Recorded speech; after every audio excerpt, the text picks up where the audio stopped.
tes kemampuan bidang ya atau profesionalnya, kompetensi profesional dari materi tes yang akan diujikan di pretest PPGI.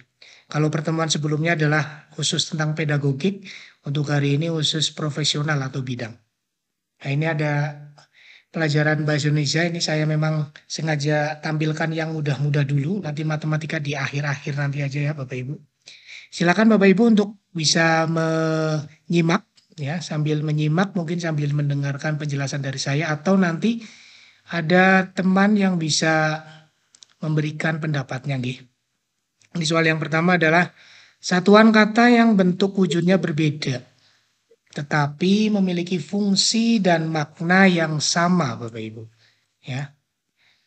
Bentuk wujudnya berbeda tetapi fungsi dan maknanya sama. Kira-kira Bapak Ibu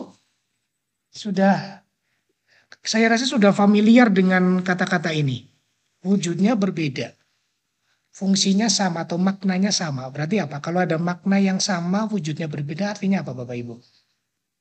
Homonim, sinonim, hiponim, alomorf. Ada yang tahu? A, B, C, D. Jawabannya adalah yang Homonim. sinonim. Ya, Sinonim. sinonim Bapak Ibu ya. Kalau homonim itu, ini Bapak Ibu penjelasannya ya. Jadi kalau homonim itu kata-katanya sama, hak ya, sama-sama hak. Tapi artinya berbeda. Itu bisa hak dari bagian dari sepatu wanita, hak wanita ya, hak sepatu ya. Atau sesuatu yang benar atau milik atau kepunyaan, itu hak saya gitu ya. Kata-katanya sama tapi artinya berbeda. Sedangkan ini pertanyaannya adalah bentuk wujudnya berbeda tetapi fungsi dan makna yang sama. Sedangkan homofon, kalau misalnya nanti menjumpai yang namanya homofon itu tulisannya berbeda ya. Di sini sudah ada keterangannya ini. Pelafalan ejaannya berbeda ya, tulisannya ini homofon. Sedangkan pelafalannya sama. Rock and rock ya, rock pakai huruf C dan tanpa huruf C. Penyebutannya sama, tapi artinya berbeda sendiri-sendiri ini. Maknanya berbeda, itu homofon. Ya, kalau homograf itu pelafalannya berbeda. Ejaannya sama, tulisannya sama. Keset atau keset. Ya, keset berarti kan kaki ya, buat mengeset kaki. Terus ada keset. Keset berarti keadaannya tidak licin, keset gitu ya. Keset sama keset itu namanya homograf ya. Tulisannya saja yang sama tapi pelafalannya berbeda. Nah, kalau polisemi ini ada bermacam-macam makna ya. Maknanya juga berbeda-beda. Api, ada panas yang berasal dari sesuatu yang terbakar itu api. Ada juga api asmara, ya, berarti atau berapi-api ya, itu polisemi namanya. Satu kata bisa memiliki makna yang berbeda, banyak ya, banyak artinya. Nah, ini namanya polisemi. Nah, sedangkan yang dimaksud soal ini adalah sinonim Bapak Ibu ya. Berarti jawabannya yang B Bapak Ibu. Jawabannya adalah B. Gitu ya. Jadi harus bisa membedakan antara homonim, homofon, homograf. Ya. Sedangkan soal yang di sini yang dimaksud adalah sinonim. Ya, kalau sinonim kan artinya sama, tapi kata-katanya berbeda. Ya, itu sinonim. Misalnya gembira, ya, bahagia, ya kan artinya sama, gitu. Gembira atau eh, yang lainnya, ya. Saya rasa cukup paham Bapak Ibu semuanya. Baik, soal berikutnya tentang puisi Bapak Ibu.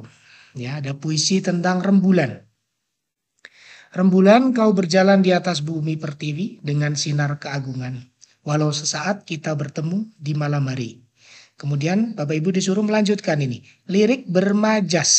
Untuk melengkapi puisi tersebut adalah bermajas. Majas itu berarti memiliki kata-kata yang eh, konotatif ya Bapak Ibu ya. Tidak arti sebenarnya bermajas ini. Kira-kira yang mana ya Bapak Ibu? A, B, C, D. Silakan dijawab. Yang tepat yang mana kira-kira?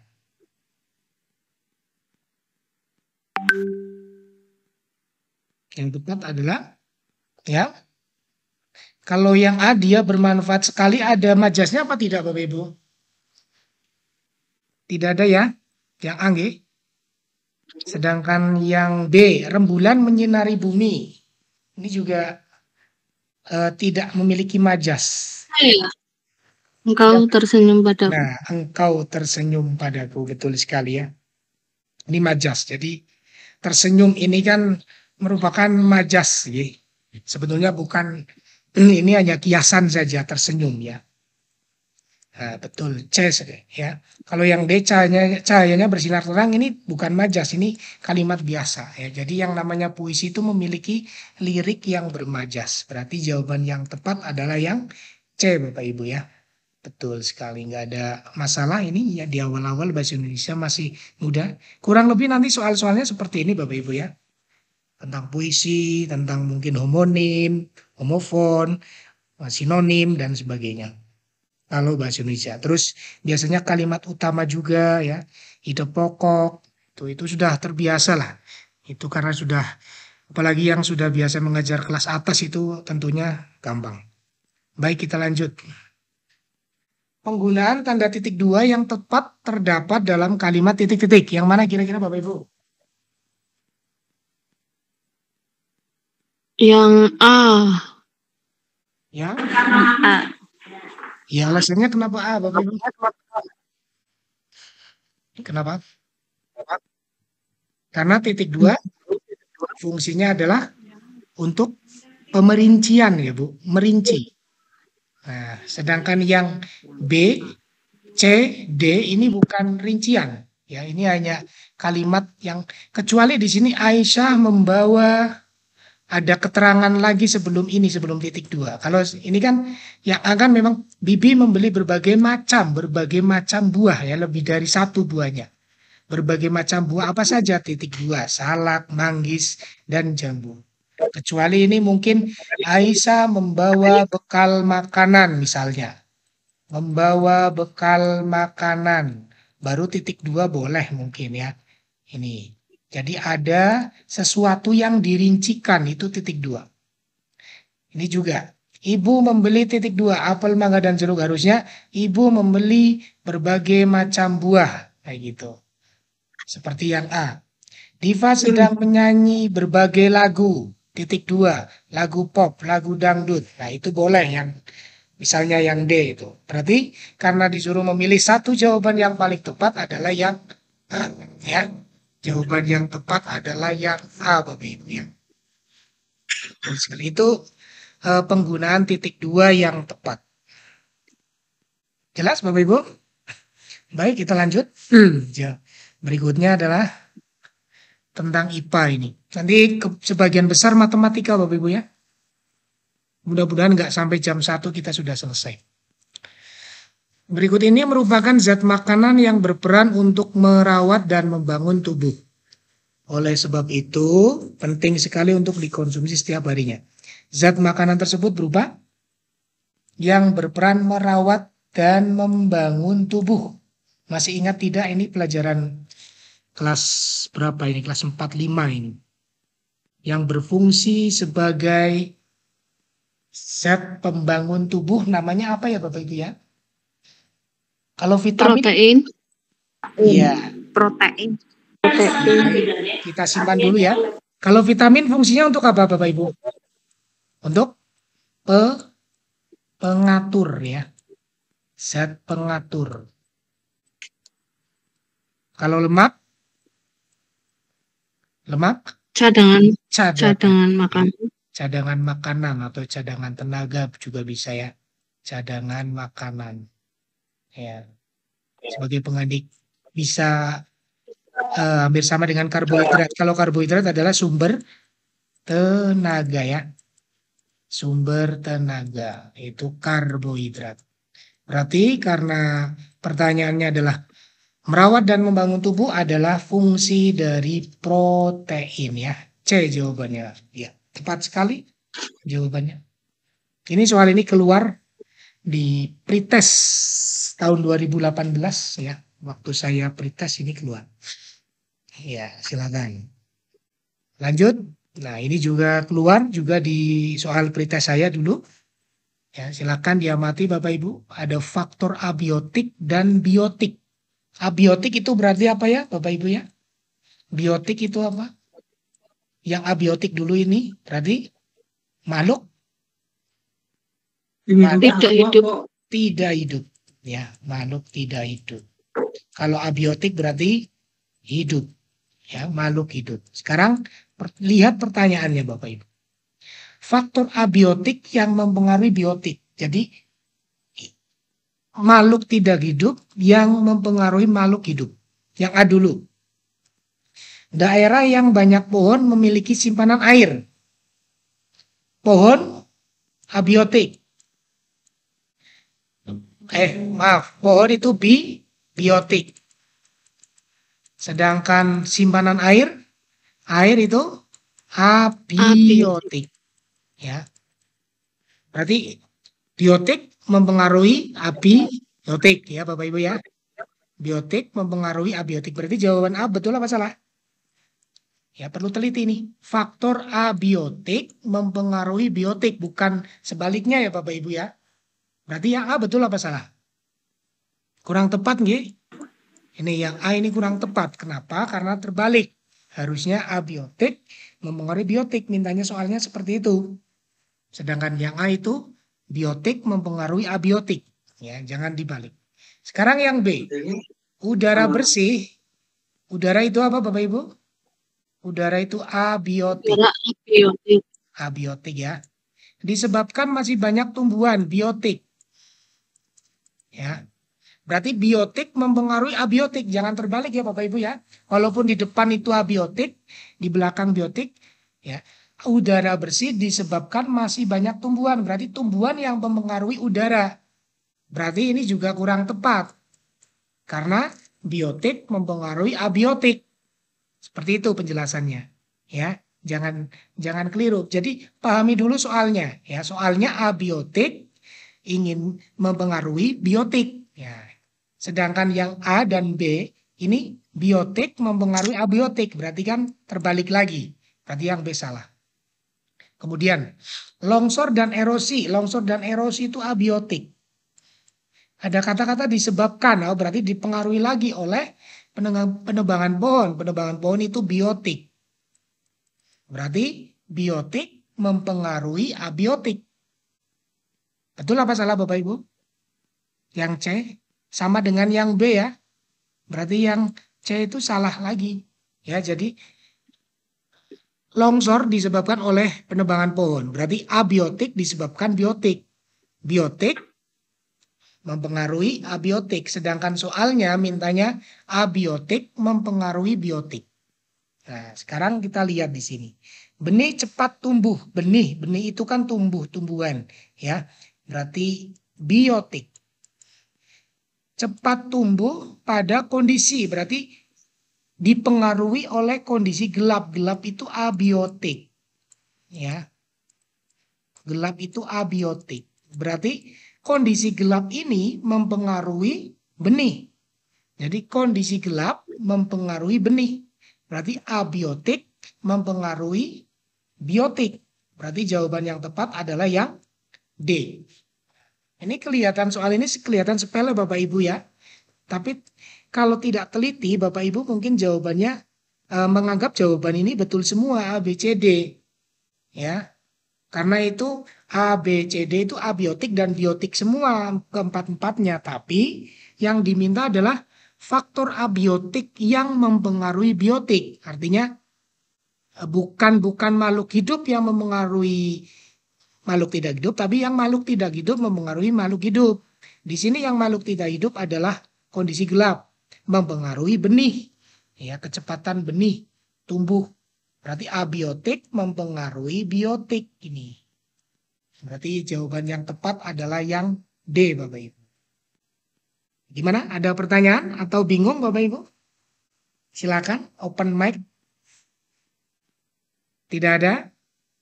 Cukup jelas? Sudah, Pak. Sudah, Pak. Cukup jelas, nggih. Nah, itu ini keluar ini. Soal di pretest tahun-tahun kemarin yang kurang tahu nanti kalau tahun depan mudah-mudahan ya keluar lagi. Baik, itu biotik dan abiotik. Sekarang masih seputar biotik, Bapak Ibu. Yang merupakan gejala alam biotik. Biotik itu berarti makhluk hidup. Kira-kira yang mana biotik? Yang nomor 2 dulu. Matahari bersinar itu biotik apa abiotik? Biotik apa abiotik kalau matahari? Matahari adalah Abiotik. abiotik nih, Bapak Ibu nih. Abiotik. Air mengalir? Air Abiotik. abiotik. Fungi tumbuh di batu, fungi itu jamur ya Bapak Ibu ya. Jamur atau lumut ya. Berarti biotik ya. Sedangkan roti berwarna hijau, hijau itu dari mana ya Bapak Ibu ya? Roti itu dari apa? Warna hijau dari apa? Dari biotik kan? Asalnya dari tumbuhan juga ini kan Bapak Ibu ya. Ya. Roti berwarna hijau mungkin kena jamur juga ya. Roti warna hijau berarti terkena jamur. Berarti biotik. Berarti jawaban yang tepat adalah yang nomor 1 dan nomor 4. Itu jawabannya yang A. Ini yang tepat. Paham ya Bapak Ibu ya? Mungkin pilihan nanti di soal berikutnya pilihannya lebih bervariatif. Mungkin ini beda ilustrasi. Jadi yang perlu Bapak Ibu pahami biotik itu apa, abiotik itu apa. Kalau biotik intinya makhluk hidup, sedangkan abiotik makhluk tidak hidup. Nah, bisa dianalisis sendiri Bapak Ibu semuanya. Baik, kita lanjutkan. Ya, untuk soal berikutnya ini. Nah, ini Bapak Ibu tanpa panjang lebar nggih. Ini kebetulan belum saya animasi jadi sudah terlihat ini. Pak Sony hendak menaikkan barang ke atas mobil. Truk ketinggian truk 2 meter. Ya, ketinggian itu H Bapak Ibu ya, ini. Ketinggian itu namanya H. Ini tinggi. Ya. Ketinggian 2 meter, beliau menggunakan papan kayu sebagai bidang miringnya. Ini bidang miring ini. Ada 2 papan yang panjangnya berbeda. Papan A sepanjang 3 meter. Ini papan, misalnya ini 3 meter. Dan papan B sepanjang 4,5 meter, lebih panjang. Ya. Lebih landai berarti. Bantulah Pak Sony memilih papan kayu yang memberikan keuntungan mekanis lebih besar. Papan yang dipilih sebaiknya. Nah, untuk mengetahui keuntungan mekanis itu rumusnya S per H Bapak Ibu ya. S itu berarti panjang lintasan atau panjang papan. Sedangkan H itu ketinggian benda, ketinggian truk. Nah, diketahui truknya itu 2 meter tingginya. Berarti keuntungan mekanis papan A itu sama dengan S per H. S itu 3 tadi panjangnya. Sedangkan H-nya itu 2. Berarti 3/2 sama dengan 1,5. Kalau misalnya tidak dilanjutkan di sini juga boleh Bapak Ibu. Cukup 3/2 seperti itu saja. Sedangkan keuntungan mekanis papan B sama dengan tadi S per H rumusnya. Karena papan B 4,5 berarti 4,5/2. Atau ini ya 2/4 ya. Nah kemudian kita bandingkan untuk menjawab ini. Karena di sini ada, kalau kita lihat keuntungan mekanis yang besar adalah keuntungan mekanis papan B ya Bapak Ibu ya. A dengan B lebih besar yang B. Karena ini 2/4 sedangkan A itu 1,5. Nah tinggal alasannya bagaimana antara B dan C kan sama ini. Nah kemudian kita bandingkan nih, karena keuntungan mekanis A 3/2 dibanding 4,5/2 itu sama dengan 1/1,5. Oh 1,5 kalinya.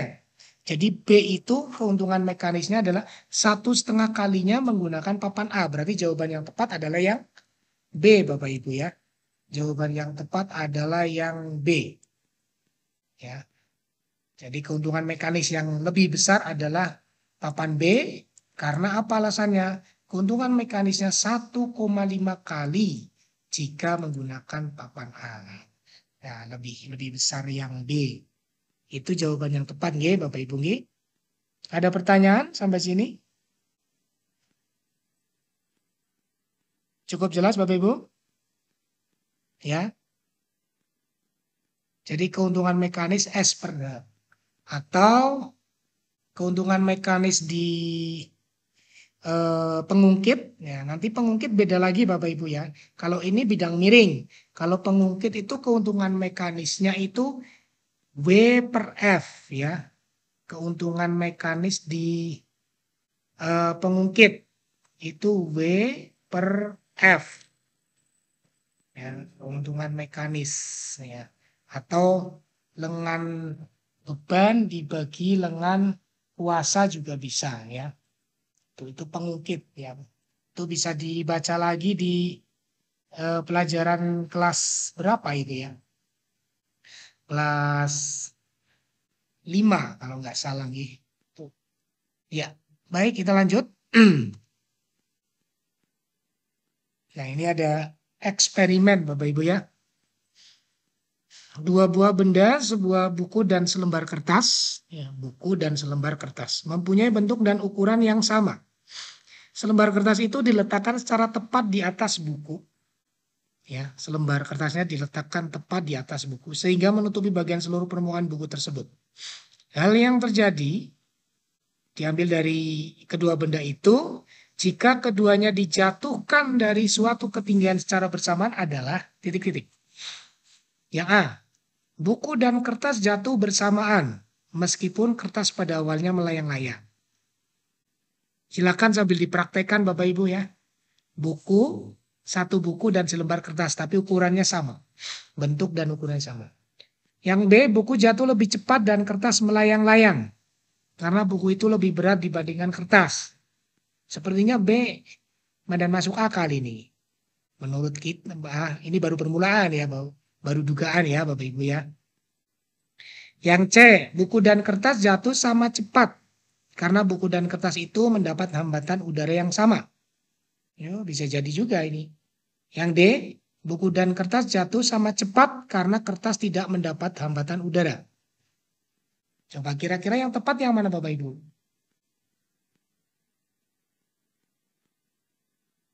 Coba sudah dipraktekkan? Silakan dipraktekkan satu buku dan satu kertas dengan ukuran yang sama. Dijatuhkan. Jawabannya apa Bapak Ibu? B. Ada yang B. Coba dipraktekkan Bu. B tepat apa tidak ini? Buku. Nah, untuk biar Bapak Ibu paham jawabannya kira-kira ini dibaca dulu. Ya. Bentar. Benda jatuh bebas tidak dipengaruhi oleh berat benda. Yang mempengaruhi adalah hambatan udara. Karena kertas berada di atas buku, maka yang mendapat hambatan udara hanya buku saja. Berarti kira-kira jawabannya yang mana? D. Yang D. Ya. Jawaban yang tepat adalah yang D. Silakan dipraktekkan sendiri. Ya. Jadi buku dan kertas itu jatuhnya akan sama Bapak Ibu ya. Sama cepat karena kertas tidak mendapatkan hambatan udara. Kertas itu numpang di atas buku. Ya. Jadi satu kesatuan. Jadi jatuhnya itu sama. Berbeda kalau kertas dan buku itu dijatuhkannya tidak bersamaan tapi sendiri-sendiri gitu loh. Ya, tangan kiri kertas, tangan kanan buku dijatuhkan bersama-sama. Nah, itu baru buku akan jatuh lebih cepat dan kertas melayang-layang karena buku itu lebih berat dibanding kertas. Ini yang B. Jawaban B itu kalau tidak ditumpuk. Kalau tidak ditumpuk ya, kalau tidak bersamaan, tidak di atasnya ya, tidak ditumpuk. Ya, ditumpuk. Ini ya. Itu jawabannya B yang betul secara logika ya. Kalau kita praktekkan seperti itu. Tapi kalau ini kan pertanyaannya selembar kertas itu ditaruh di atas buku tersebut. Nah, itu ternyata buku dan kertas jatuh secara bersamaan ya, sama cepat. Karena kertas tidak mendapatkan hambatan udara. Jawaban yang tepat adalah yang D, Bapak Ibu ya. Ya, jelas Bapak Ibu atau sudah mempraktekkan? Jelas nggih? Nggih, ada pertanyaan Bapak Ibu? Lanjut. Lanjut, oke. Selanjutnya silakan. Menurut aturan yang ada, yang dapat menjadi warga negara Indonesia antara lain adalah anak yang lahir di wilayah negara Republik Indonesia yang pada waktu lahir tidak jelas status kewarganegaraan ayah dan ibunya. Anak yang baru lahir yang ditemukan di wilayah negara ini selama ayah dan ibunya tidak diketahui. Ya, jadi warga negara Indonesia dikatakan warga negara Indonesia kalau anak tersebut lahir di wilayah negara RI, ya. Tidak melihat apakah ayah ibunya dari mana, ayah ibunya dari luar negeri. Kalau dia lahir di Indonesia, dia statusnya berkewarganegaraan Indonesia. Itu asas yang dimiliki oleh Indonesia, ya, aturan. Ya, maka NKRI menganut asas apa? Kalau asasnya seperti itu, bunyinya seperti itu. Yaitu ada ius soli, bipatrit, apatrit, ius sanguini. Nah, soal ini juga keluar pada saat soal pretest tahun-tahun kemarin, ya, tahun 2018 dan 19. Nah, untuk menjawab itu silakan Bapak Ibu baca itu. Ada ius soli. Ius soli itu asas yang menentukan kewarganegaraan seseorang menurut daerah atau negara tempat di mana ia dilahirkan. Ya, sama dengan Indonesia ini, ya. Kalau ius sanguinis adalah asas yang menentukan kewarganegaraan seseorang menurut pertalian darah. Ya, jadi walaupun dia lahir di negara Indonesia, tapi kalau dia menganut asas ius sanguinis, ya, dilahirkan di negara Cina misalnya, karena yang menganut Cina itu tetap warga negaranya Cina, ya. Nah, itu nanti ada kasus yang berbeda lagi. Ya, kasus yang berbeda itu apa? Ini namanya bipatrit. Bipatrit itu dua kewarganegaraan yang mempunyai rangkap kewarganegaraan, ya, bipatrit, ya. Misalnya orang Indonesia, orang Cina yang menganut asas ingu sanguinis, ya. Ini orang Cina lahir di Indonesia, Indonesia ius soli.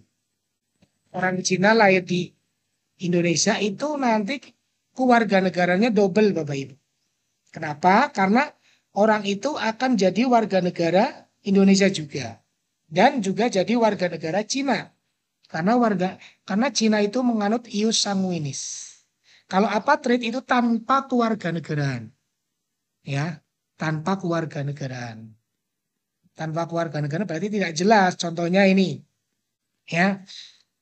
Mereka ada suami istri yang berstatus ius soli, misalnya orang Indonesia. Orang Indonesia lahir di Argentina yang menganut ius sanguinis. Ya, yang menganut ius sanguinis. Ius sanguinis kan berarti melihat ayah ibunya dari mana, ya. Kemudian anak mereka lahir namanya Budi. Lah Budi ini tidak diakui sebagai warga negara. Di Argentina tidak diakui, di Indonesia juga tidak diakui. Karena Indonesia itu menganut ius soli, ya. Itu yang namanya apatrid, ya. Jadi jawaban untuk soal ini adalah yang A, Bapak Ibu, ya. Karena Indonesia menganut paham ius soli. Artinya siapa saja yang lahir di negara Indonesia waktu lahir, dia adalah warga negara Indonesia.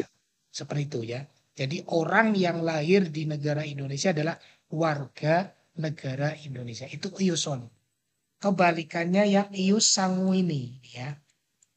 Nah, ini juga keluar di soal pretest tahun kemarin, Bapak Ibu, ya. Tuh.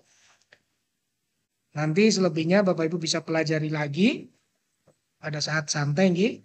Nanti insya Allah PDF ini saya share di grup. Ius soli jawabannya. Lanjut.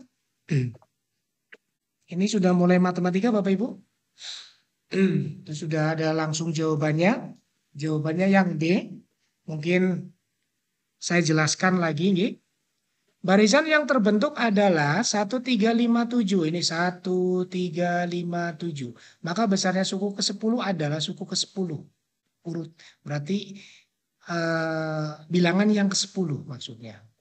1, 3, 5, 7 itu termasuk aritmatika Bapak Ibu ya, barisan aritmatika.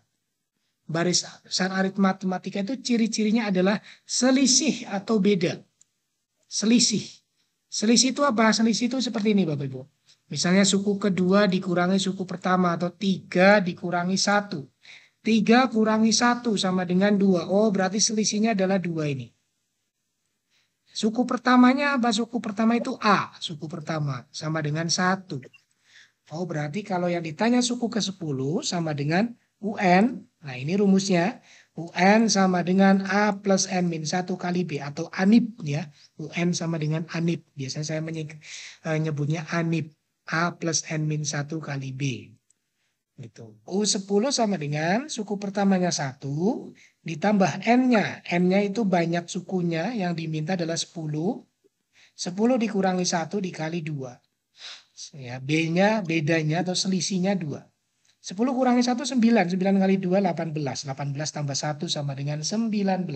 Berarti jawaban yang tepat adalah yang B, Bapak Ibu. Begitu? Paham?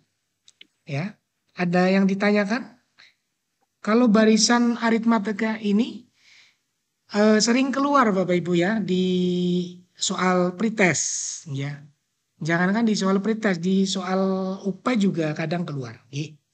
Ini juga kadang masuk ke soal TPA, tes potensi akademik ya di matematikanya ini juga keluar di situ ya. Jadi perlu dipelajari barisan aritmatika itu rumusnya ini. Nanti ada yang namanya barisan, ada yang namanya deret. Ya nanti setelah ini ada penjelasannya lagi. Jadi kalau barisan itu bilangan keberapa dalam barisan itu, bilangan misalnya suku ke-10, oh berarti bilangan ke-10-nya berapa. Itu barisan. Kalau deret nanti adalah jumlah dari barisan aritmatika. Itu namanya deret. Ya, kalau barisan aritmatika itu masih sendiri-sendiri. 1, 3, 5, 7 dan seterusnya. Itu ya. Baik, lanjut ya. Nah, ini yang dimaksud dengan deret. Kalau tadi namanya barisan, sekarang namanya deret. Ya. Ada soal ilustrasi seperti ini ya Bapak Ibu.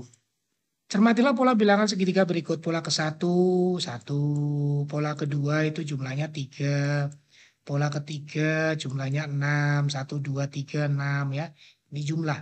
Maka pola ke-50 adalah berapa? M sama dengan 1 tambah 2 tambah 3 tambah dan seterusnya sampai N. Nah pertanyaannya, maka M dan N ya. M dan N ya. Berturut-turut adalah, nah ini yang dimaksud dengan deret aritmatika Bapak Ibu ya. Jadi ada pola bilangan, ya pola barisan, kemudian disuruh dijumlahkan seperti ini. Kalau kita menjumlahkan secara manual mungkin kan lama ya Bapak Ibu ya. 1 tambah 2 tambah 3 tambah 4 ditambah 5 tambah 6 tambah 7 dan seterusnya sampai tambah N-nya berarti sampai 50. Karena mintanya 50 berarti N itu adalah 50. Nah ini kebetulan N-nya 50 semua ini sudah sama ini. Tinggal kita cari yang M. Untuk mencari M itu dengan deret aritmatika. Ya, rumusnya apa? Rumusnya ini Bapak Ibu harus hafal. Sn sama dengan M per 2 dikali A plus UN. A itu suku pertama, UN itu suku terakhir. Atau kalau misalnya tidak diketahui suku pertama dan suku terakhir, cara mencarinya dengan rumus yang kedua ini. N per 2 dalam kurung 2A ditambah N-1 kali B. Tapi kalau sudah diketahui A sama UN-nya, tinggal cari yang ini. Pakai rumus yang Sn N per 2 A plus UN ini. Jadi yang dimaksud M itu adalah deret aritmatika atau M.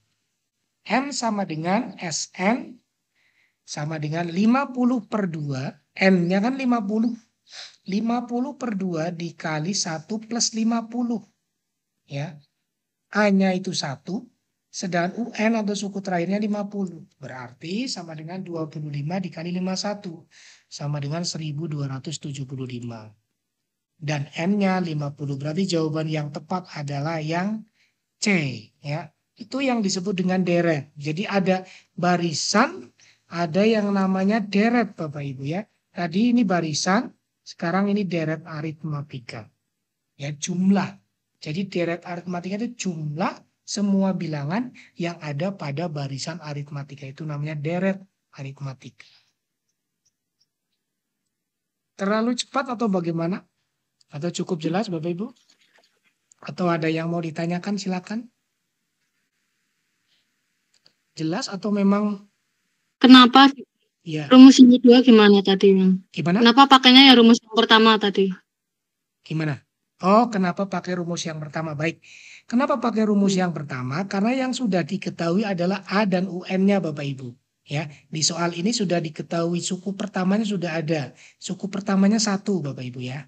Jadi kita fokusnya ke 50 ini, pola ke 50. Suku pertamanya 1. A sama dengan 1.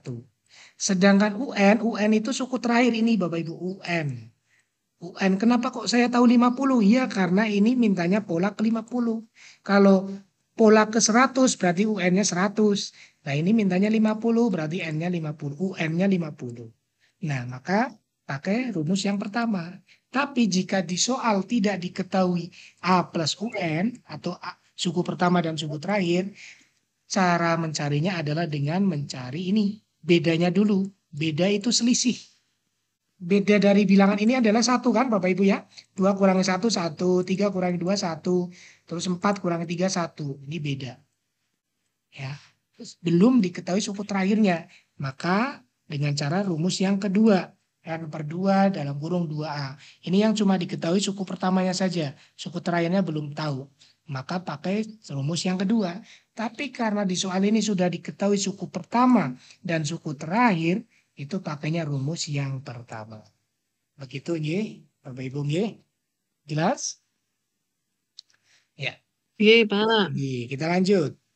Yang nomor berikutnya ini. Kalau tadi ada barisan dan deret aritmatika, sekarang ada barisan dan deret geometri. Apa perbedaannya geometri dan aritmatika? Kalau aritmatika tadi kita kenal yang namanya beda atau selisih, dikurangi. Kalau geometri kita kenal yang namanya rasio R. R itu perbandingan. Ya, perbandingan suku kedua dibagi suku yang pertama. Ya, R. Itu rasio, pembanding. Ya, rasio.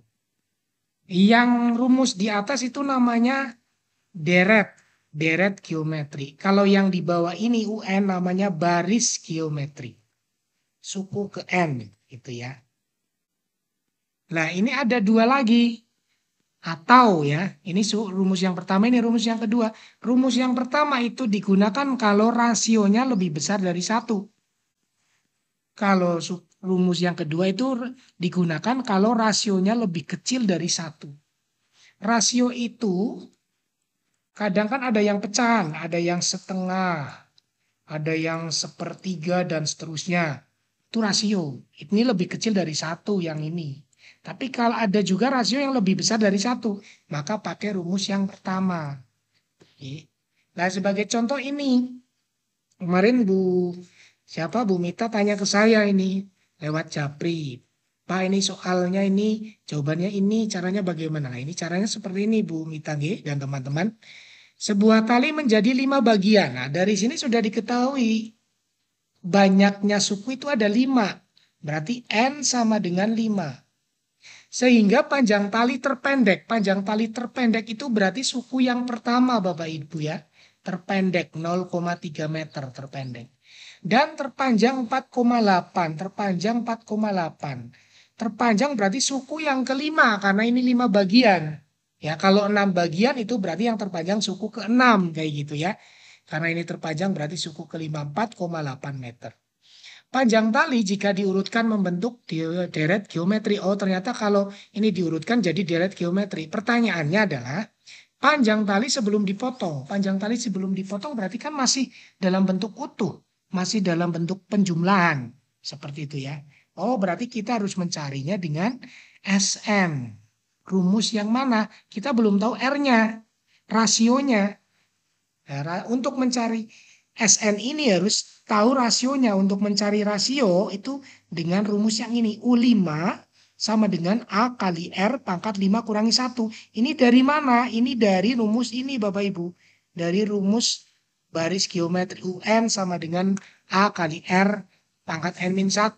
Itu artinya A kali R pangkat 5 min 1. 5 itu dari mana? 5 itu dari suku kelima. 5 kurangi 1, 4. Berarti A-nya itu 0,3. 0,3 kali R4 ketemu sama dengan 4,8 tadi. Ketemulah yang namanya R sama dengan 2. Oh, Pak, kok ini kok panjang banget. Ini sengaja saya panjangkan biar Bapak Ibu paham ya. Sebetulnya kalau langsung ini ketemu R pangkat 4 sama dengan 16, saya atau mungkin ada yang sudah ahli sudah tahu R sama dengan 2. Cuma ini saya jabarkan lagi ini yang ini biar jelas. Oh, berarti rasionya itu 2. Rasio dari barisan ini atau deret geometri ini. Kemudian karena rasionya 2, kita pilih yang rumus yang pertama ini Bapak Ibu ya. Rumus yang pertama adalah Sn sama dengan A dalam kurung R pangkat N min 1 ya. Jangan terbalik ya. Ini kelihatan sama tapi beda ini. Ini kan R pangkat N baru dikurangi 1. Kalau ini N-nya yang dikurangi 1. Ya, jadi apa namanya? Jadi pangkat ya. Kalau ini beda lagi. R pangkatkan N, kemudian kurangi 1. Nah, sebagai contoh ini. Karena yang ditanyakan 5 bagian, berarti S5. Berarti 0,3 itu A suku pertama, dikali 2 pangkat 5, N. N-nya tadi 5. 2 R-nya itu 2, rasionya 2. 2 pangkat 5 baru dikurangi 1. Di bawahnya juga R kurangi 1, 2 kurangi 1. Dan ketemulah 32 kurangi 1 sama dengan 31 kali 0,3 sama dengan 9,3. Memang cukup rumit Bapak Ibu. Kalau misalnya ditanya ini rumus cepatnya mana Bapak Ibu? Rumus cepatnya saya belum ketemu Bapak Ibu ya. Mungkin teman yang lain mungkin ada. Silakan bisa share di grup atau di mana dengan teman Bapak Ibu ya. Memang kalau urusan geometri saya belum bisa menemukan solusi yang cepat. Ngitung cepatnya bagaimana? Saya belum bisa menemukan solusinya. Tapi kalau misalnya mau dihitung benar-benar seperti ini caranya. Ya, itu yang disebut deret geometri. Memang deret geometri itu merupakan deret yang paling sulit menurut saya. Artinya ngitungnya harus banyak panjang. Ya, jawabannya yang C 9,3. Lanjut atau ada yang mau ditanyakan?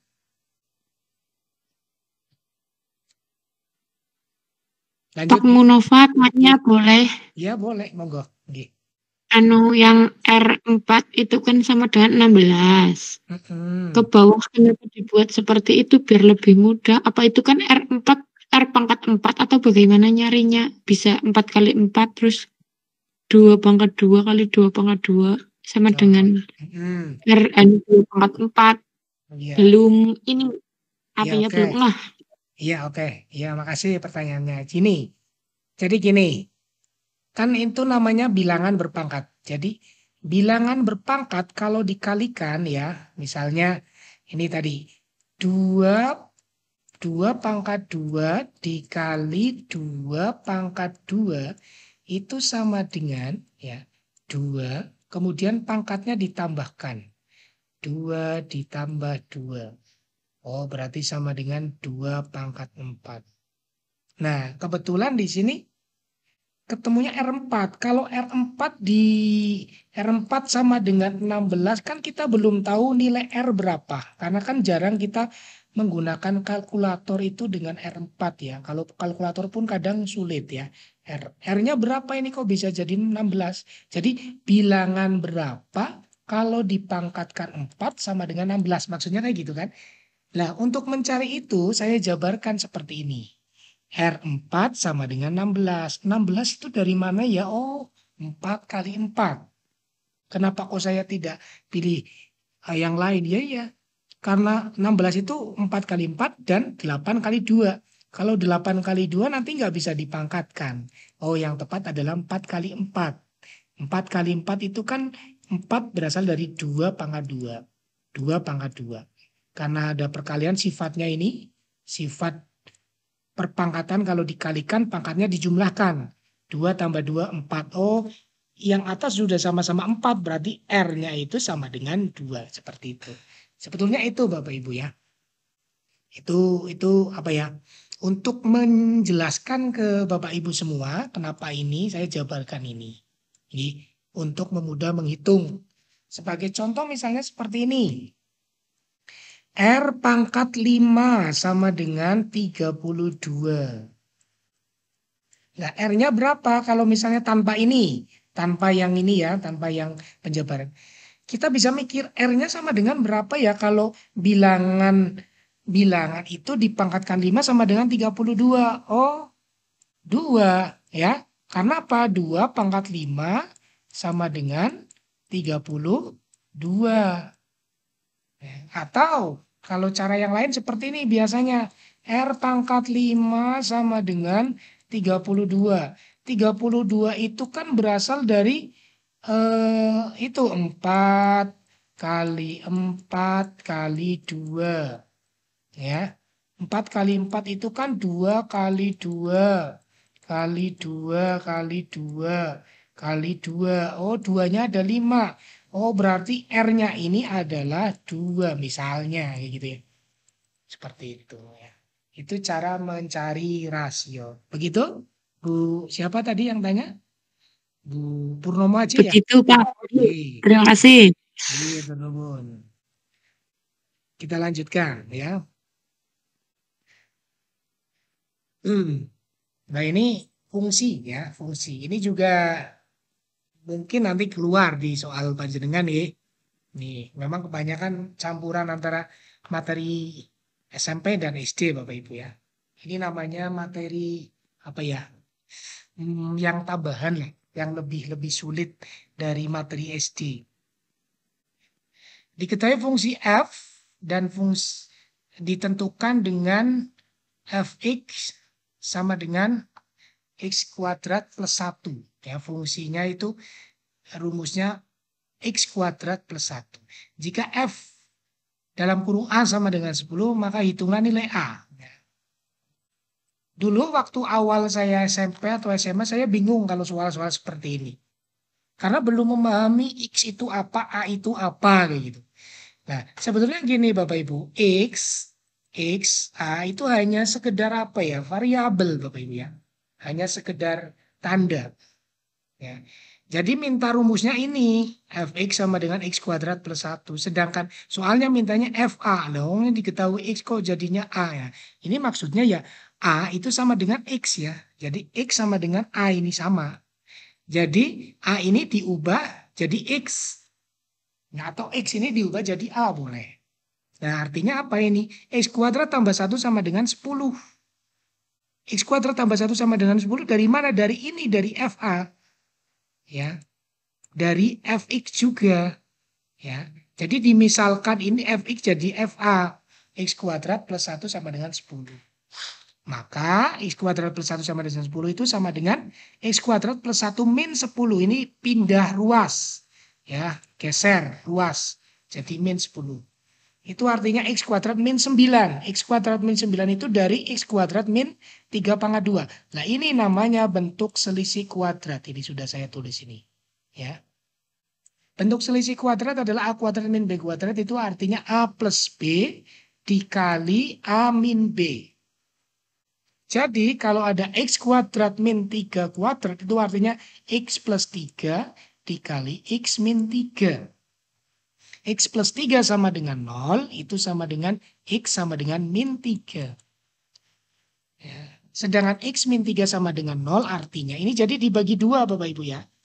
Sama dengan X sama dengan 3. Berarti yang karena X sama dengan A, maka A itu min 3 dan 3. Ya, satunya min 3, yang satunya 3.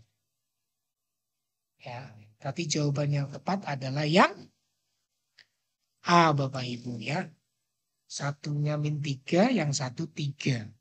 Itu jawaban yang tepat. Nah, jadi untuk menghitung seperti ini memang perlu apa tuh memahami bentuk-bentuk kuadrat. Kebetulan ini adalah bentuk selisih kuadrat.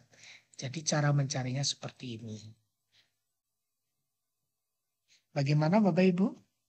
Refresh kembali pelajaran SMP. Lanjut, mandan ya. mumat. Dan mumat ini memang sengaja matematika yang saya banyakkan ini. Ya mudah-mudahan nanti soalnya sama persis. Jadi jawabannya itu ya. X kuadrat plus 1 sama dengan 10 itu. Lanjut. Nah, ini juga lumayan mumat Bapak Ibu ya. Karena ini hubungannya sama matematika terapan ya. Kalau dalam matematika ini matematika terapan. Persamaan linear ya, persamaan linear. Biasanya kalau di jurusan IPS kelas yang SMA itu harus bisa menguasai ini ya. Persamaan linear dan persamaan tidak linear. Ali memerlukan 10 buku, 10 ya, yang terdiri dari buku matematika dan buku IPA. Harga setiap buku matematika 5.000 dan setiap buku IPA 6.000. Bila Ali membayar ke 10 buku itu 54.000, maka buku matematika yang diperoleh Ali berapa? Kita misalkan ya. Misalkan X itu matematika, Y IPA. Dari soal tersebut, ya, dari soal ini, ilustrasi ini, kita peroleh persamaan X plus Y, buku IPA ditambah buku matematika ditambah buku IPA sama dengan 10. X tambah Y sama dengan 10. Matematika tambah IPA 10. Kemudian ada keterangan berikutnya, setiap buku matematika 5.000. Oh, berarti 5.000 X. Buku IPA-nya 6.000. Oh, berarti 6.000 Y. Sama dengan 54.000. Oh, 54.000. Kayak gitu ya. Muncul atau diperoleh persamaan yang kedua. Ini persamaan satu, ini persamaan kedua. Kita eliminasi. Ya, ini namanya metode eliminasi. Eliminasi. Ada eliminasi, ada substitusi, ada campuran ya. Kita eliminasikan saja yang mudah ya. Barangkali nanti substitusi bingung. Kita eliminasi ya. Kenapa kok dikalikan 6.000 ini? Nah, ini dikali 1, dikali 6.000. Ini karena saya mengikuti yang Y. Padahal yang dicari adalah matematika. Matematika itu X. Kenapa tidak matematika? Iya.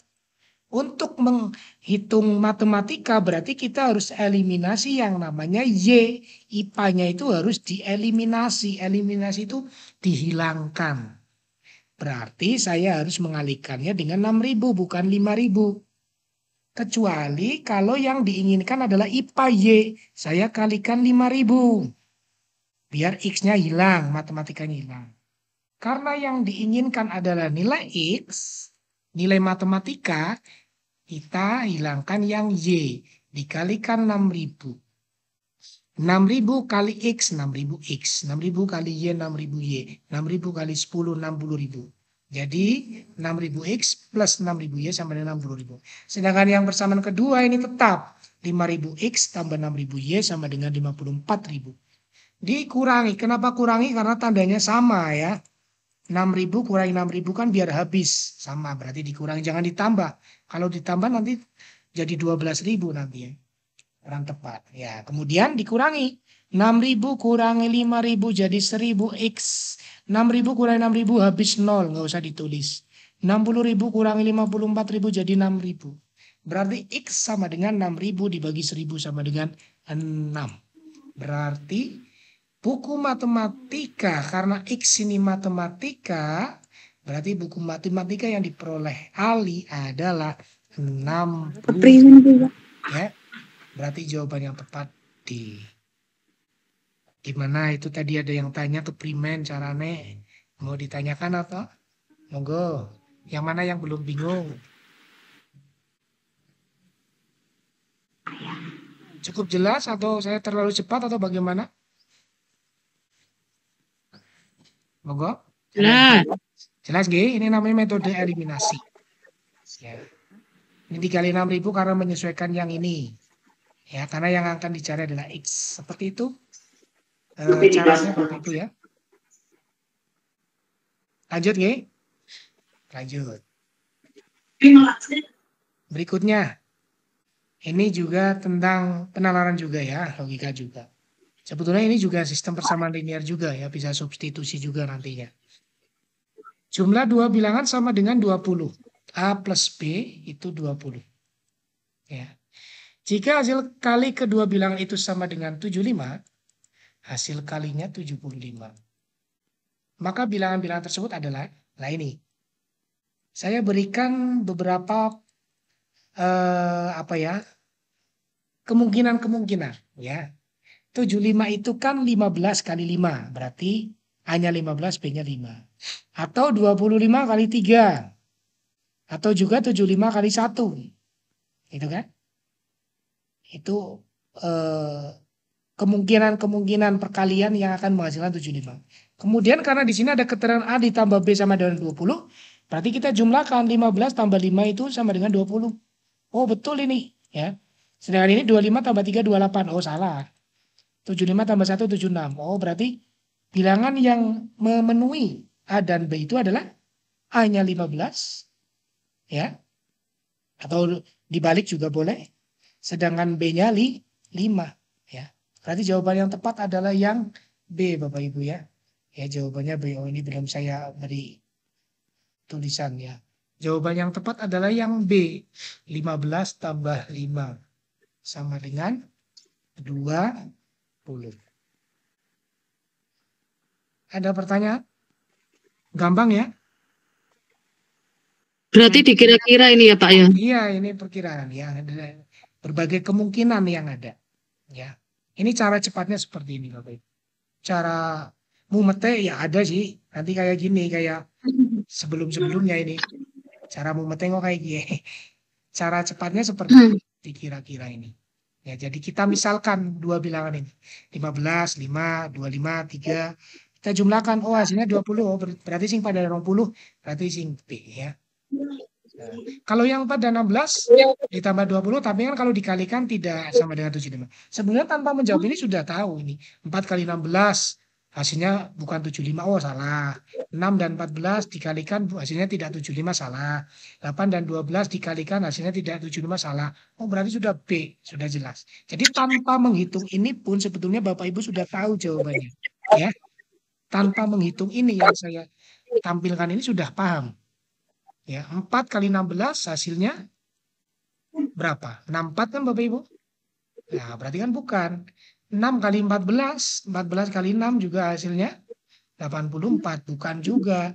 8 kali 12 sama dengan 96, hasilnya bukan 75 juga. Berarti salah, yang tepat adalah yang B. Ya, 5 dan 15. Begitu Bapak Ibu? Jelas nggih? Lanjut. Ya, baik. Kita lanjut. Ya, jawabannya yang B ya. Benar, Bapak Ibu.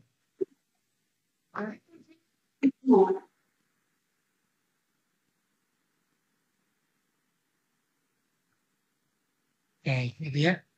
Kemudian ada soal seperti ini. Sebetulnya kalau Bapak Ibu ngitung secara manual itu sudah ketemu ya hasilnya ya Bapak Ibu ya. 11 tambah 22, 33, 33 tambah 66, 33 tambah 33, 66, 66 tambah 44. Itu berarti 110 misalnya ya. Ini kurangi juga ini 4 tambah ini kan yang susah yang ini ya. Bingung nanti hasilnya berapa. Nah, cara yang cepat bagaimana? Cara yang cepat seperti ini Bapak Ibu ya. Ya, kurangi. Ya ini kan ada yang ini namanya asosiatif ya. Ini kurung-kurung dikurangi ya ini. Ya ini 11 kurangi 14 aja. 11 kurangi 14 negatif 3. Ini cara yang lain ya, cara lain. Bapak Ibu boleh menggunakan cara yang lain juga. Nggih monggo, Bu. Dalam nggih. Monggo. 11 kurangi 14 min 3. Ya. Sedangkan ini 22 kurangi 23 min 1. Ya, ini cara saya, Bapak Ibu. Bapak Ibu boleh pakai cara yang lain, boleh. 33 kurangi 32, 1. 44 kurangi 41, 3. Nah, ini ada min 3, min 1, 1, 3. Jumlahkan aja. Min 3 tambah min 1, tambah 1, tambah 3. Min 3 tambah min 1, min 4, min 4. 1 tambah 3, 4, min 4 tambah 4, 0 ya. Sebetulnya gitu ya. Tapi Bapak Ibu boleh mencari cara yang lain. Ini kalau dihitung juga 110 kan Bapak Ibu ya. Ya 1 tambah 2 tambah 3, 6, 14 tambah 1, 11, 110, 110 kurang 110, 0. Boleh seperti itu. Tapi kalau angkanya besar, itu kan repot kan Bapak Ibu ya. Kalau angkanya besar, caranya seperti ini tadi yang sudah saya jelaskan. Misalnya di sini 111 ditambah 122 ditambah 103. Kan repot lagi nanti kan Bapak Ibu ya. Nah itu cara mencarinya dengan cara seperti ini. Ini kurangi ini kurangi ini, yang ketiga kurangi yang ketiga, yang keempat kurangi keempat. Kemudian nanti dijumlah hasilnya. Ya, hasilnya 0. Itu cara cepatnya Bapak Ibu. Nah, ini kebetulan angkanya sedikit, jadi mungkin bisa manual. Tapi kalau angkanya ribuan, ratusan ribuan atau puluhan ribu kan repot nggih. Cara yang cepat seperti ini Bapak Ibu. Paham apa yang saya maksud? Apa yang saya sampaikan paham nggih Bapak Ibu? Jadi itu cara lain untuk menjawab operasi hitung tersebut. Baik, kita lanjutkan. Jawabannya yang 0 ya, yang E Bapak Ibu ya. Ini banyak yang belum saya tulis ini jawabannya. Jawabannya E. Ada pertanyaan sebelum saya lanjut? Cukup nggih? Lanjut. Nah, ini sudah terbiasa nih kalau guru kelas 6, guru kelas 5 ini sudah terbiasa ini ya. Jarak dari kota A ke kota B adalah 275 km. Agung naik mobil dari kota A ke kota B, berangkat pukul 8.05 dengan kecepatan rata-rata 72 km per jam. Pada waktu yang bersamaan, Bima dari kota B menuju kota A melalui jalan yang sama dengan kecepatan 53 km per jam. Mereka sudah janjian akan bertemu di suatu tempat, maka mereka akan bertemu pada pukul. Nah, ini yang namanya waktu berpapasan atau waktu bertemu. Karena ada dua orang dari arah yang berbeda, tapi dengan jalur yang sama, dengan kecepatan yang berbeda, nanti akan bertemu. Itu yang disebut waktu berpapasan. Ya, kelas 5, kelas 6 sudah familiar ini Bapak Ibu ya. Waktu berpapasan itu rumusnya jarak dibagi kecepatan 1 ditambah kecepatan 2. Ya. Kalau waktu menyusul nanti beda lagi. Ya. Ini jarak dibagi kecepatan 1 ditambah kecepatan 2. Jarak yang diketahui adalah 275 km. Kecepatan 1 yang diketahui 72. Sedangkan kecepatan 2 yang diketahui 53. Berarti sama dengan 275 dibagi 125. Ya. Paham ya Bapak Ibu ya?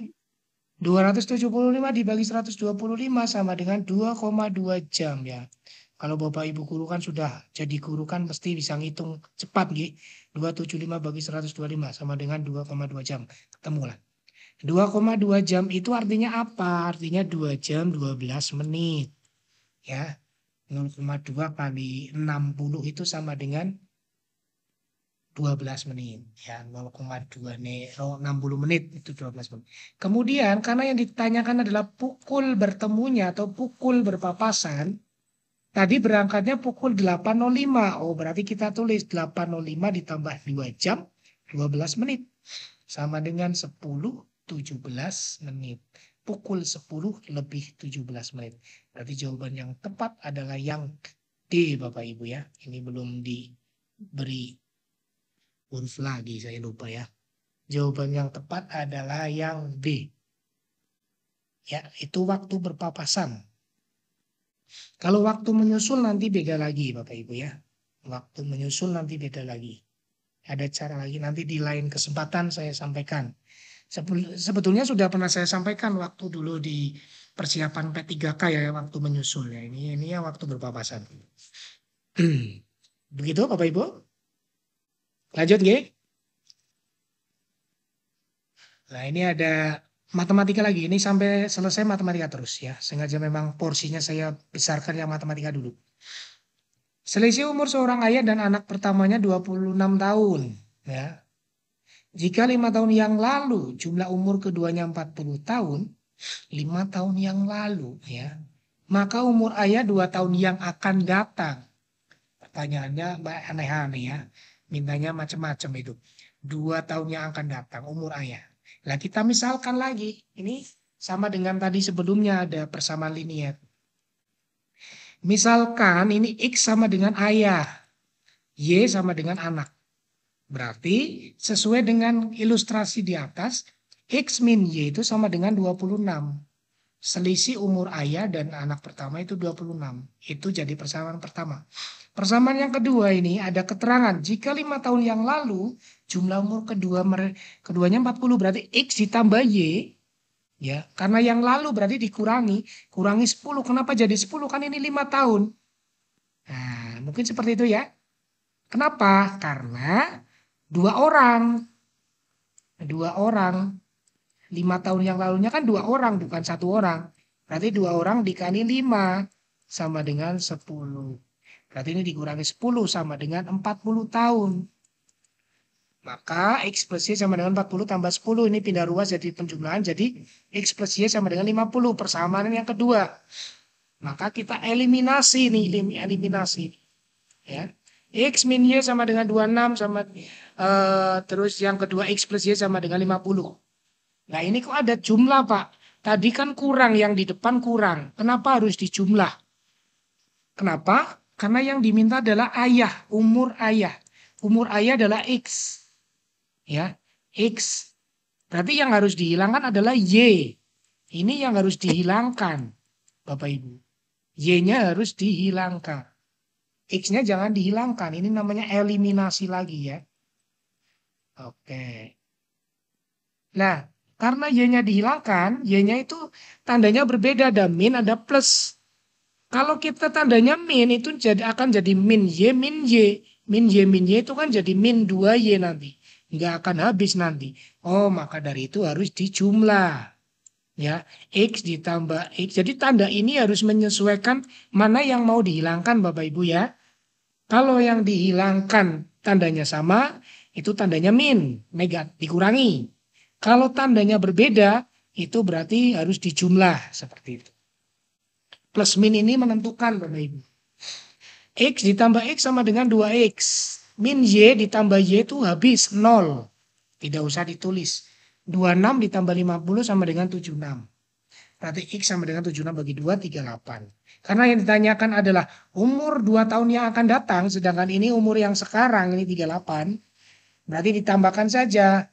38 ditambah 2 sama dengan 40. Ya, 40 tahun. Sama dengan 40 tahun, berarti jawaban yang tepat adalah yang A, Bapak Ibu ya. Itu cara mencarinya seperti itu Bapak Ibu. Mungkin Bapak Ibu punya cara lain silahkan ya. Karena matematika itu tidak harus dengan satu cara, banyak cara ya. Bisa dengan cara yang lain, silahkan suka-suka Bapak Ibu. Kalau saya lebih suka seperti ini Bapak Ibu ya.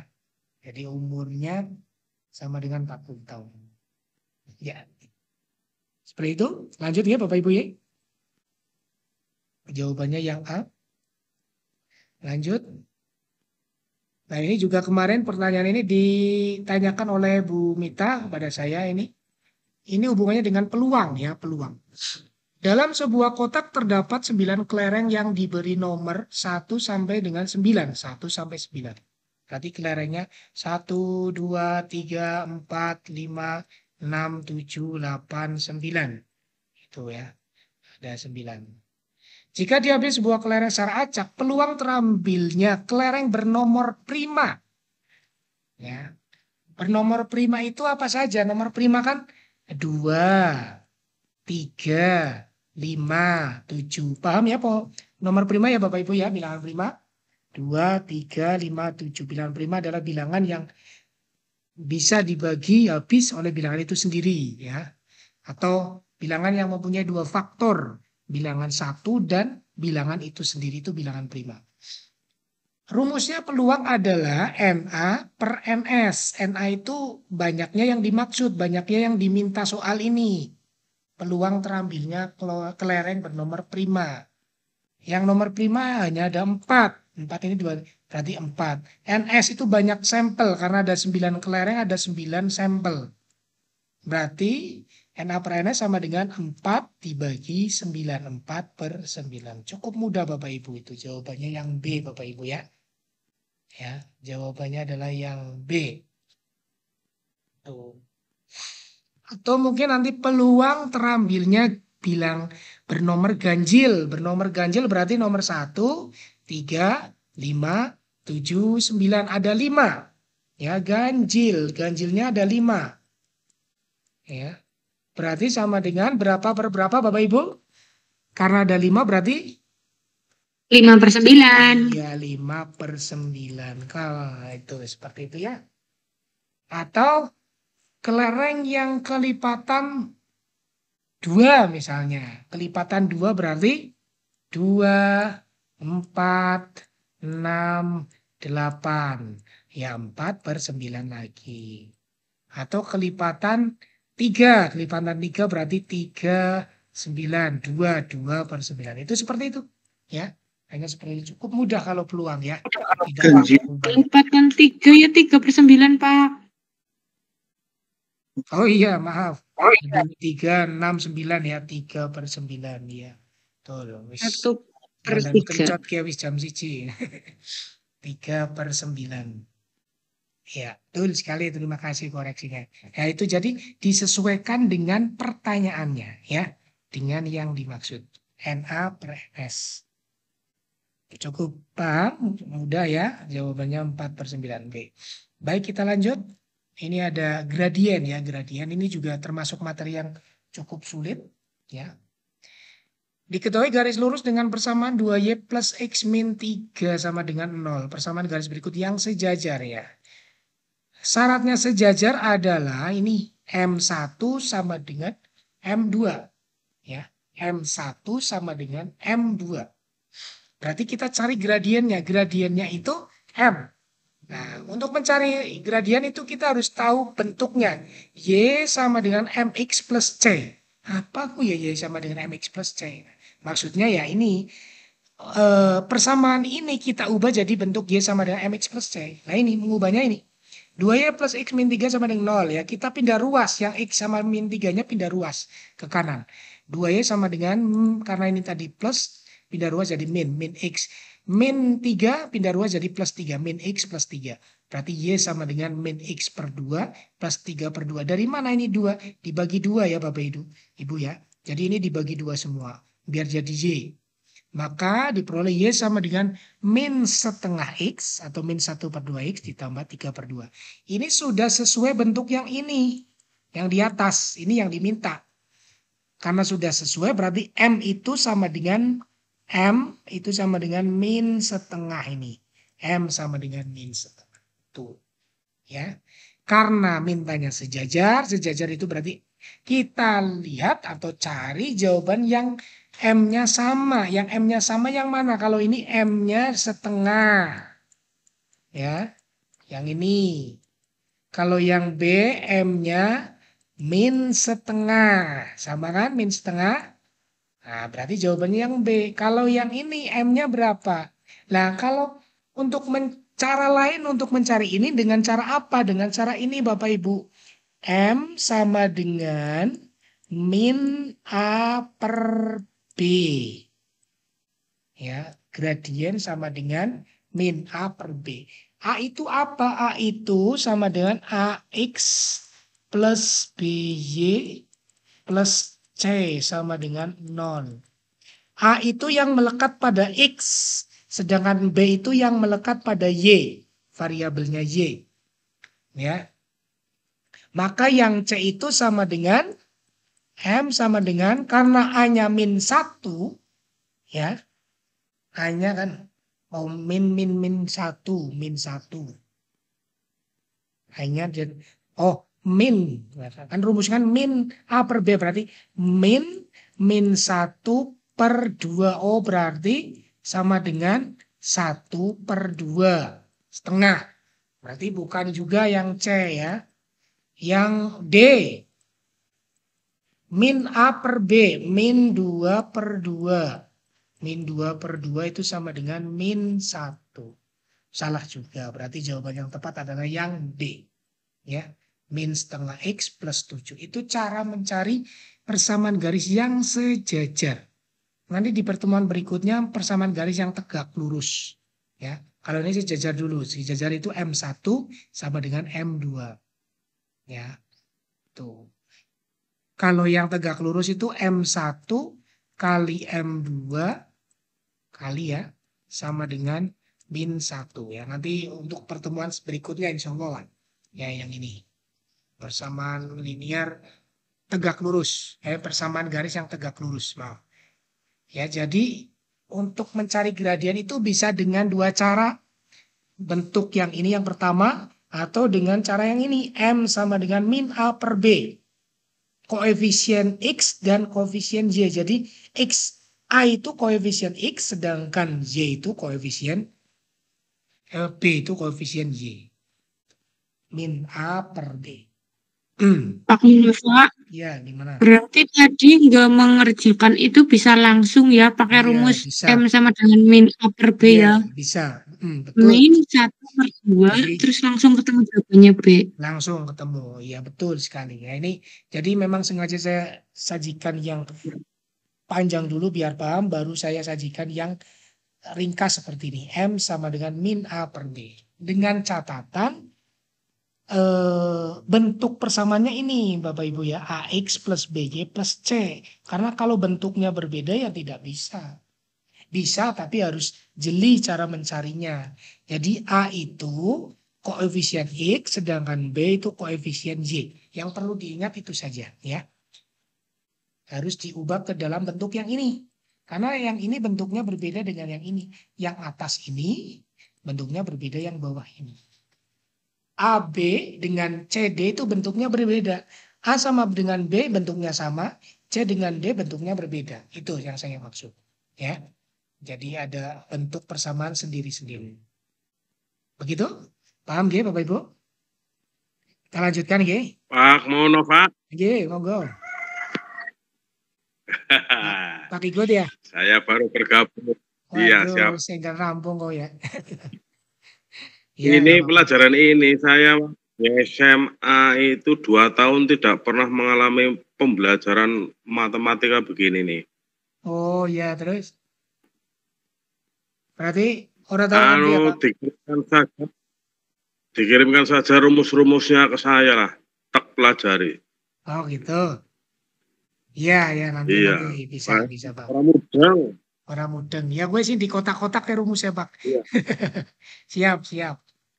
Ya nanti terus terang rumus-rumus itu nanti saya share gitu. Saya punya beberapa rumus-rumus atau mungkin cari di Facebook juga banyak Pak itu Pak.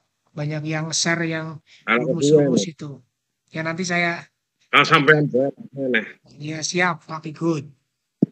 Baik, kita lanjut ya. Ini tinggal beberapa nomor ini kan sudah jam 1 lebih.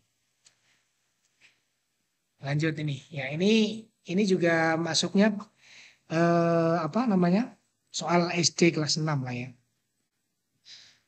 Terdapat 2 buah lampu, yaitu lampu B dan C.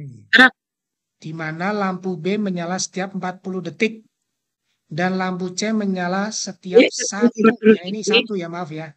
1 menit. Yang C 1 menit. Iya, 1 menit. Berapa kalikah kedua lampu tersebut menyala bersama dalam 15 menit ya? Yang C ini 1 menit ya, maaf Bapak. Untuk tulisan satunya agak terlalu mepet ke sana, 1 menit C. Nah, untuk mencari ini harus dengan cara KPK ya Bapak Ibu ya. Kalau seperti ini, kalau kelas 6 kan mesti, ini cara kalau seperti bentuknya KPK. KPK dari 40 detik dan 60 detik. Ya 60 detik itu dari mana? Dari lampu C ini 1 menit. Ya berarti KPK dari 40 detik adalah 120 detik ya Bapak Ibu nggih. Nah, 120 detik itu sama dengan 2 menit. Ya, kenapa dijadikan menit? Karena pertanyaannya ini menit. Ya, kemudian karena yang ditanyakan menyala berapa kali dalam 15 menit ya berarti dibagi saja 15 menit dibagi 2 menit. 15 bagi 2. 15 bagi 2 berapa? 7 lebih ya. 7 kali sisanya 1 menit kan Bapak Ibu ya. 15 bagi 2 kan 7,5 ya. 7 7 kali sisanya 1 menit. Nah, karena sisa 1 menit ini tidak dianggap Bapak Ibu. Karena mintanya 2 menit.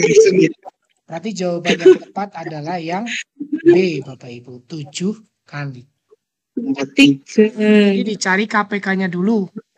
Ya, dicari KPK-nya dulu. Karena di situ mintanya 15 menit. Ya, 15 menit dibagi KPK tadi. KPK-nya 120 detik. 120 detik itu kalau dijadikan menit jadi ya, 15 bagi 2 sama dengan 7 kali ya. Jawabannya yang B. Bukan 8 kali. Kadang kan ada, oh ini 7 kali sisanya, ada sisanya, oh berarti dibulatkan jadi 8 kali. Tidak Bapak Ibu ya.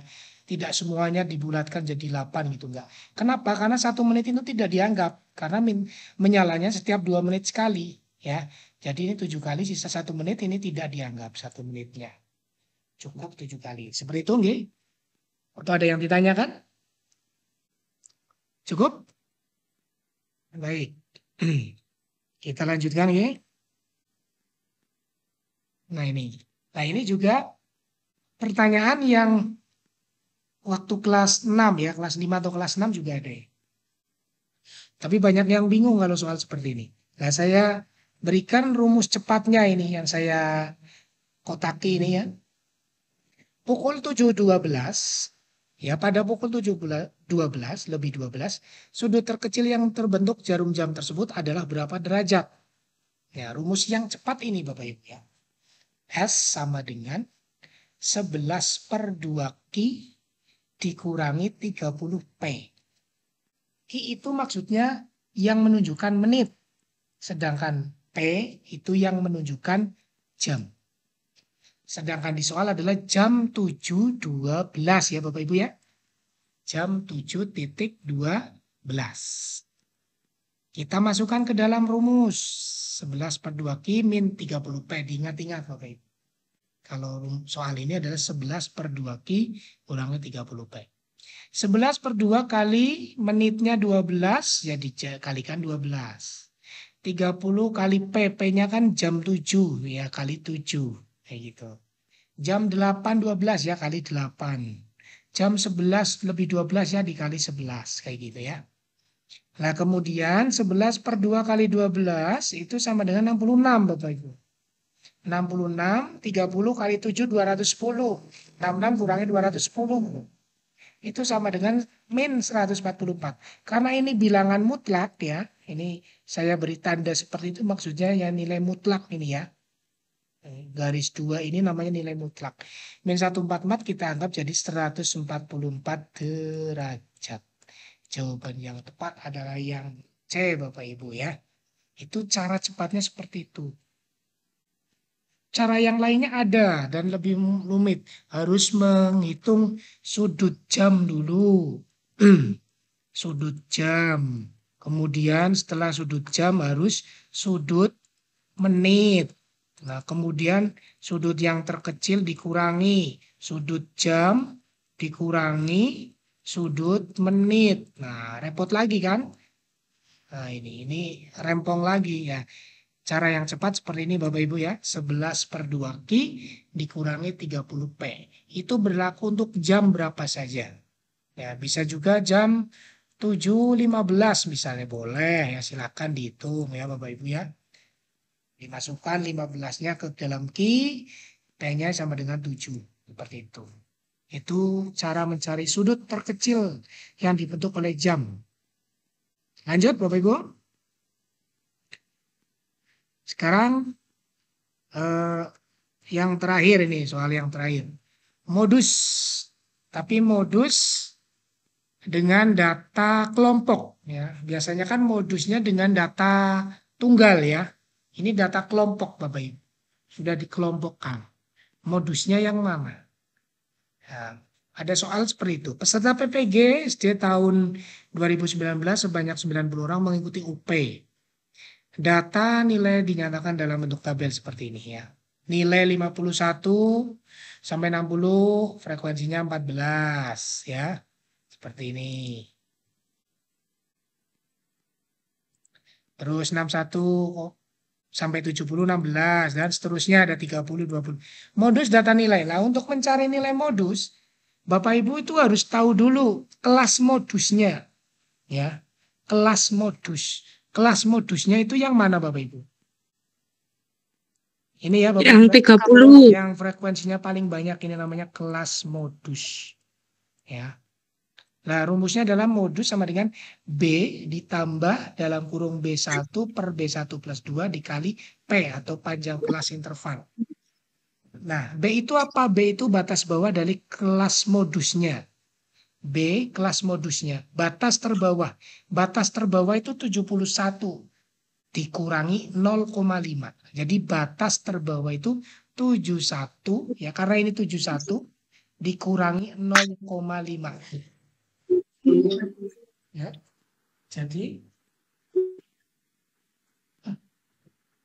71 kurangi 0,5 jadi 70,5.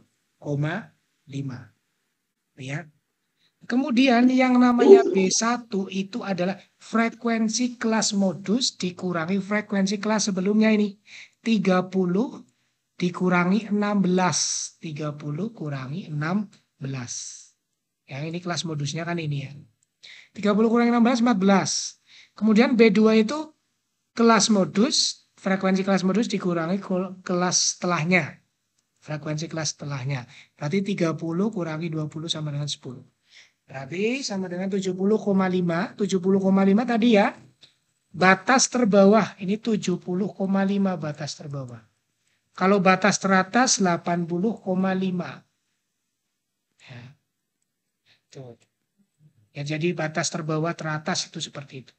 Ini batas terbawahnya bukan 71 tapi 70,5 ya Bapak Ibu. Berarti sama dengan 70,5 ditambah 14 per 14 plus 10 kali 10. Ini kalau dihitung ya 14 per 24 kali 10 sama ketemu 5,833. Berarti Bapak Ibu harus cepat-cepat menghitung ini ya. Menghitung cepat ini 5,833. 5,833 ditambah 70,5 itu ketemunya 76,33 ini. Ya. Saya ulangi lagi barangkali nanti bingung.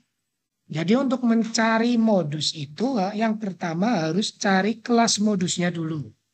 Kelas modusnya di sini adalah 71 min, bukan min, 71 sampai 80. Ya, karena frekuensinya paling banyak 30. Kemudian rumusnya ini B itu adalah batas bawah kelas modus. Karena ini 71 batas bawahnya dikurangi 0,5 ya, setiap ada kata-kata batas bawah dikurangi 0,5. Jadi 70,5. Ditambah ini kelas sebelumnya frekuensinya berapa ya? Kelas modus dikurangi kelas sebelumnya. Kemudian B2 kelas modus dikurangi kelas setelahnya. P itu panjang kelas. Panjang kelasnya ini Bapak Ibu. 51 sampai 60 kan 10 ya. 51, 52, 53, 54 sampai 60 itu panjangnya adalah 10. Ya, panjang intervalnya adalah 10. Dikali. Kalau ini panjang intervalnya 9 ya 9. Pak itu 60 kurangi 51 kan 9. Bukan Bapak Ibu ya. Maksudnya itu 51 sampai 60 bukan 51 kurangi 60. 51 sampai 60 itu kan 10. Kalau bisa silakan dihitung ya 51, 52, 53 sampai 60 itu ada 10. 10 angka, 10 kelas ya, 10 interval. Jadi rumusnya adalah B ditambah B1 per B1 plus 2 dikali P ya. Ini diingat-ingat Bapak Ibu ya. Ini saya juga sering lupa Bapak Ibu ya. Ya diingat-ingat saja seperti itu. Batas bawah kelas modus tersebut ditambah frekuensi ya, pengurangan frekuensi sebelumnya dan frekuensi setelahnya dikalikan panjang intervalnya. Seperti itu teman-teman. Ada yang mau disampaikan atau ditanyakan? Karena ini slide yang terakhir dari saya. Penjelasan dari saya cukup sekian. Nanti insya Allah saya kirim bentuk PDF-nya. Terima kasih. Silakan barangkali ada yang mau disampaikan. Saya stop share dulu ya Bapak Ibu.